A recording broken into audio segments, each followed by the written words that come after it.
اعوذ باللہ من الشیطان الرجیم، بسم اللہ الرحمن الرحیم۔ پارہ 26 سورہ محمد صلی اللہ علیہ وآلہ وسلم، رکوع نمبر 1۔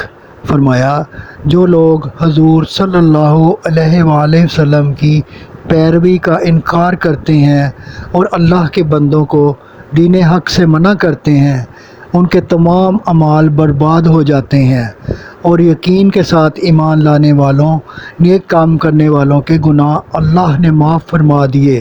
فرمایا، منکروں نے غلط راہ اختیار کی ہے اور ایمان والے رب کا مقرر طریقہ اختیار کیے ہوئے ہیں، سو جب مارکہ پیش آئے تو منکروں کو بے دریغ قتل کرو، اور جب ان کی کمر ٹوٹ جائے تو باقی قیدی بنا لو یا پھر ان پر احسان کرو۔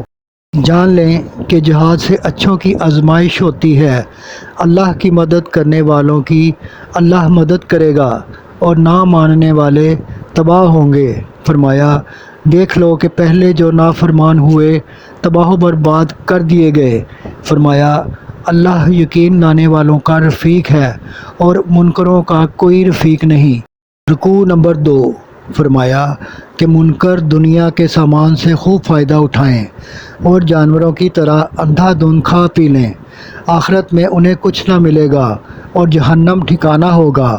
فرمایا، مکہ والوں نے آپ صلی اللہ علیہ وآلہ وسلم کو ہجرت پر مجبور کیا ہے، اور طاقت و قوت میں مست انہیں احساس نہ تھا کہ ان قریب ان کا کیا انجام ہوگا۔ فرمایا کہ میں نے انہیں غارت کر دیا اور کوئی ان کی مدد کو نہ آیا۔ فرمایا کہ صاحبان ایمان جو راہ ہدایت پر چلتے ہیں وہ ان بدکاروں جیسے کب ہو سکتے ہیں جو اپنی خواہشات کے غلام ہیں۔ فرمایا، جنت نعمتوں سے بھری ہوگی اور جہنم میں سدا آگ میں رہنا ہوگا اور پینے کو کھولتا پانی جو انتڑیاں کاٹ دے۔ یہی وہ لوگ ہیں جن کے دلوں پر مہر لگی ہے اور یہ خواہشات کے غلام ہیں۔ یہ اب قیامت کے انتظار میں ہیں جو اچانک آئے گی، اس کے آنے کے بعد کوئی موقع نہ ہوگا، پھر سمجھ آئی بھی تو بے سود۔ صدق اللہ العظیم۔ آپ سے گزارش ہے کہ چینل کو سبسکرائب کر دیں اور گھنٹی کے بٹن کو دبا دیں۔ دعا ہے کہ اللہ تعالیٰ آپ کو صحت و تندرستی والی زندگی عطا فرمائے۔ آمین آمین آمین یا رب العالمین۔